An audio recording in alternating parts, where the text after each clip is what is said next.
This first practice is called finding your root. It has to do with developing the right kind of relaxation in your meditative practice. Many people come to meditation because they want to learn how to relax. The problem is, our normal way of relaxing is opposite to what we want to be doing. We are making our body more insensate. We're letting our mind slowly shrink and become clouded, somewhat confused, sort of warm and fuzzy, until we lose consciousness, because the point of that relaxation is to move us towards sleep. We may not go all the way, but that is its function, and it often ends in us falling asleep. That's not what we want to be doing in a meditative practice in which we are trying to learn, when we're trying to become more aware of the forms, the formations, the functions, and the processes within our mind and body. Now think of the kind of relaxation that a martial artist engages in. So very often you'll see martial arts. I teach Tai Chi Chuan, and you'll see them take a particular stance. They'll bend their legs, they'll sink their arms into a position. They might close their fists, they might have open hands, but they do this thing. It's called rooting. Why are they doing that? Well, they're trying to do two things, right? They're trying to stabilize their arms, their legs, their body. They're trying to stabilize. But they're also relaxing. So if you tense your arm like this and you touch, you'll feel there's not very much sensation.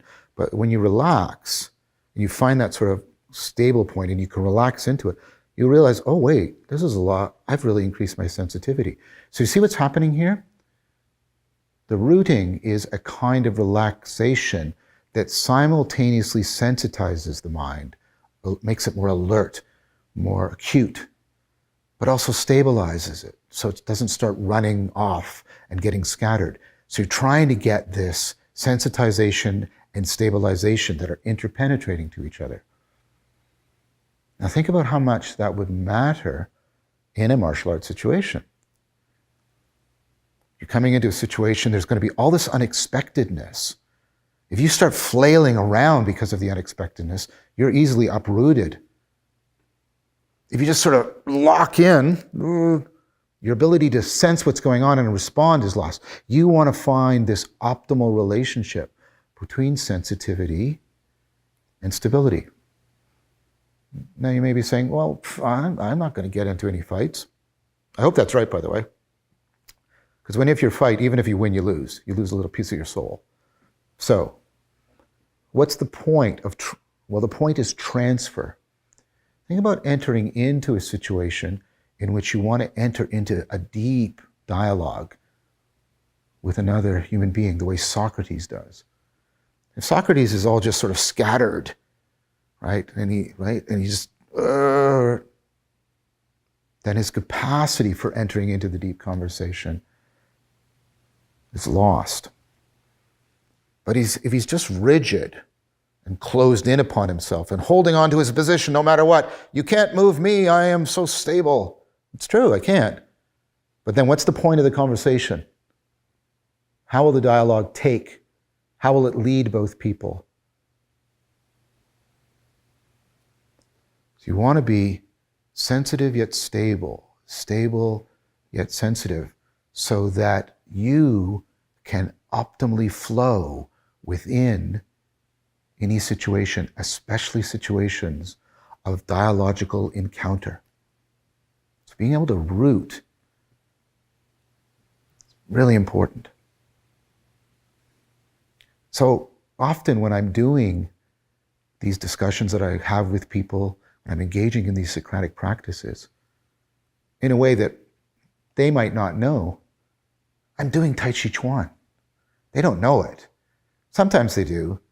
I've had people look at one of my videos, especially when the other person was sort of very interruptive or hyperactive, and they'll say, you were like doing really good Tai Chi there. Yes, Exactly. I take that as a very encouraging compliment for which I'm grateful, because I aspire to that. I aspire to be able to have that rootedness so that I'm not easily overwhelmed, but I can also flow into the situation. I'm aware of what's going on. In the meditative tradition, this is called sitting as still as a mountain, but as alert as a warrior. This is a phrase used, by the way, within Buddhist traditions that are often committed to nonviolence. So how do we do it? How do we do it? How do we get that? And how do we learn it in a way that can transfer to most of our life? Well, if you think about Taoism, you can think about, that the very famous yang yin symbol, with the black and the white and the black dot and the white dot and the white dot and the black area, right? Showing that they're flowing, they have this flowing balance, and they interpenetrate each other. We're trying to get a mind that is open, yet centered and stabilized. It can flow out into yang, but it can also return to yin. And it has these so that they interpenetrate each other. Now, how would you do this practice? Well, first of all, you go through your centering practice. You do all 3 centers. I won't repeat that now, but you make sure you center mind and body. You center your attention. You center your attitude. Get centered. And then I'm going to describe the practice to you and what it looks like, what it feels like. So let's say you're centered. Your eyes are closed. I want you to imagine a space just slightly above your head. And then as you inhale, you're expanding in all directions, almost like you were inflating a balloon, a perfectly spherical balloon in all directions. You inhale. This is you opening up. This is you expanding your awareness, expanding your connection to the world, right? As the inhale. Don't hyperventilate, but you inhale and you expand.